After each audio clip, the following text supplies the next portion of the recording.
Hey friends, today in this video right now I'm going to show you how to connect Wi-Fi on Realme phone. So friends, before we continue this video, do not forget to like the video and subscribe the channel. Okay, so let's start the video here. Firstly, you have to move on setting. After you have been move on setting, just move on the first option, network and internet. After that, you can see this device or Wi-Fi has not been connected. This it says did not connect, so just click on not connected option.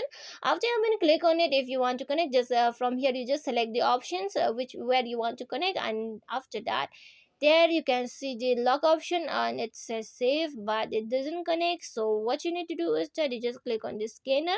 After you have been click on the scanner, now let's open the another device, just move on setting, and now let's move on connections. Then from here you can see fiber connected, and from here the setting connected option setting, then click on the QR code, and after that you can scan like this. Okay, you just scan and it will be connected successfully. You can see it has been saved successfully. Okay, so friends, hope you loved the video, and if you loved the video, please like the video, share the video and subscribe the channel. Friends, thanks for watching. Bye.